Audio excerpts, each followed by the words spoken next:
masuk greenhouse, kita sterilisasi dulu. Tahap awal memasuki greenhouse, untuk sterilisasinya, untuk kebersihan kita harus menggunakan hand sanitizer atau alkohol, karena kita nggak tahu dari luar itu membawa virus atau enggak. Jadi tetap harus disterilkan karena tanaman ini rentan sekali dengan virus atau bakteri. Kita harus menanggulangi dengan cara menyemprot tangan. Untuk alatnya gunting ini biasanya harus disemprot juga. Assalamualaikum warahmatullahi wabarakatuh. Perkenalkan, saya Muhammad Gufari Akbar. Saya di greenhouse Surya Farm ini sebagai teknisi untuk bagian tanaman dan juga tanahnya. Jadi untuk pupuk dan juga cara polinasi, untuk cara pengolahan lahan, di sini saya yang memandu tim di Surya Farm ini. Kegiatan sehari-hari setelah pemindahan tanaman. Kegiatan sehari-hari sih, di hari pertama pindah tanam itu harus disiram dulu. Ya cukup untuk 20 menit aja penyiramannya. Untuk 2 hari ke depan dispray itu untuk pupuk daun dan buah. Kalau awal itu untuk pupuk daun, soalnya itu yang vegetatif. Untuk yang di umur 25 ke atas itu maka yang generatif. Jadi tiap 5 hari sekali disemprot itu. Untuk 10 hari pertama sih kita harus pakai anti jamur. Jadi kalau sudah tanaman udah tinggi gini nih, per 10 hari nanti kita semprot anti jamur. Kalau untuk minggu-minggu ini, setelah tanaman sudah tumbuh besar, kegiatannya apa saja? Jadi kalau udah di 20 hari ke atas itu bisa ditambah sekitar 30 menit atau 40 menit. Itu lihat cuaca. Jadi kalau misalkan pagi itu kan pasti panas.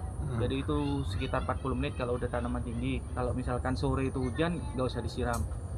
Soalnya untuk melon sendiri sih tidak boleh terlalu banyak air juga, dan tidak boleh kekurangan air juga. Material yang digunakan untuk membuat greenhouse ini apa saja? Kualitas greenhouse sih ini yang samping pakai Ethernet ukuran 0,5 mili. Untuk yang atas ini pakai plastik sinar UV. Kalau bambu biasa sih kalau bisa pilih yang tua. Oke. Supaya ini bambu muda dipecah nih biasanya. Pemupukan vegetatif itu bagaimana? Ya, pupuk awal itu pakai vegetatif, dispray. Jadi di bawah daun nyemprotnya. Di bawah daun dan di atas daun, cukup untuk embun aja ya, nggak boleh sampai terlalu basah. Kalau polinasi itu bagaimana? Jadi kalau misalkan untuk polinasi atau pengawinan itu biasanya di umur 23 sampai di umur 27. Jadi tahap awal sih di umur 17 sampai 20 itu pemotongan tunas daun namanya.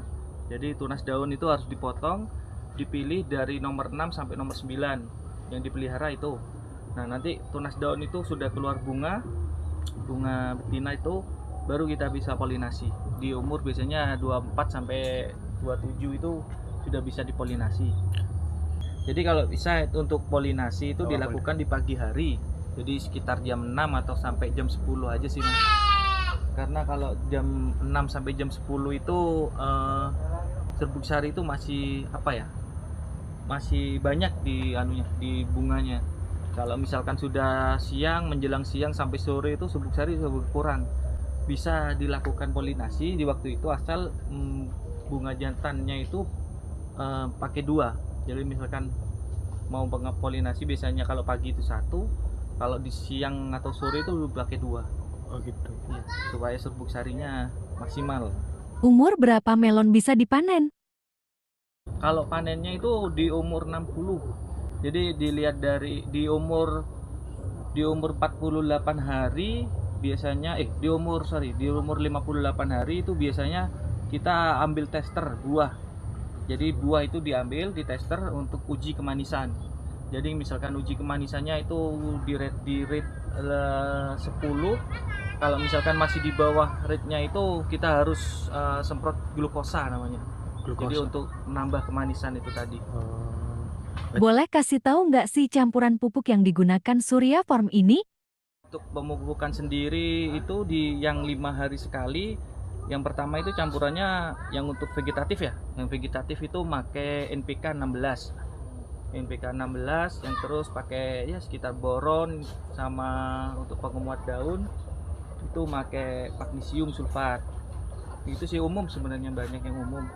Untuk yang 25 hari ke atas itu kita ganti nggak pakai NPK, pakai KCL.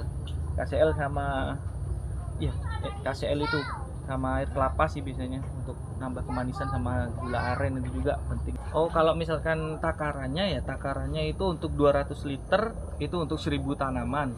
Untuk NPK 16-nya itu biasanya sekitar 5 kilo. Terus magnesiumnya itu cuma sekilo, boronnya setengah, gitu-gitu aja sih. Ada perbedaan nggak untuk di polybag dan di tanah langsung ini? Produksi kita ini kenapa ada di polybag? Karena tanahnya emang udah nggak muat. Kita semainya itu hampir 1000 kemarin, 1000 bibit. Jadi yang di tanah itu ada sekitar 600, dan sisanya itu diambil polybag. Pengen sisanya lagi ditanam di luar aja sih, dicoba eksperimen. Kalau di polybag itu penanganannya lebih ekstra harusnya mas, soalnya media tanahnya cuma seukuran polybag. Jadi untuk pertumbuhannya juga agak lambat. Kalau saya lihat itu teliti selama ini gitu sih.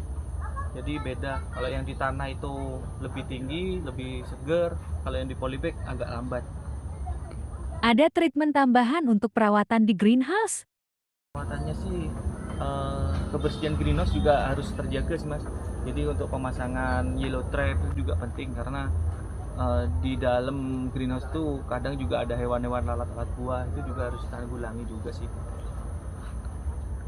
Mungkin itu aja untuk sama tingkat kebocoran greenhouse itu juga, air hujan juga berpengaruh. Kita prepare-nya cukup bagus. Yang pertama itu menyiapkan isolasi sinar UV. Yang pertama di sinar UV itu, yang kedua kita menyiapkan mesin pompa. Jadi misalkan sekitar kita itu kan ada sawah dan juga parit-parit. Jadi kalau misalkan terjadi banjir, kita bisa sedot pakai pompa air itu. Jadi kalau misalkan ada kebocoran, kita naik untuk tutup pakai isolasi itu aja sih. Apakah panas dan cahaya itu sangat berpengaruh pada perkembangan buah melon ini? Oh iya, itu kalau misalkan pencahayaan itu juga penting. Karena kalau misalkan tanaman atau greenhouse kita kekurangan cahaya, itu biasanya berpengaruh kepada jaring net di buah, sama kadar air di buah itu juga, sama tingkat kemanisan itu sangat berpengaruh.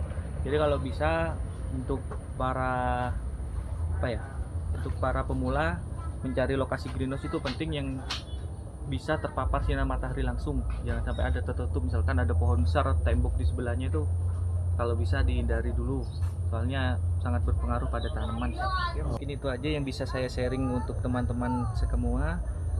Jika ingin menambah ilmu dan sharing-sharing ilmu juga tentang melon dengan metode greenhouse, bisa hubungi nomor admin di bawah.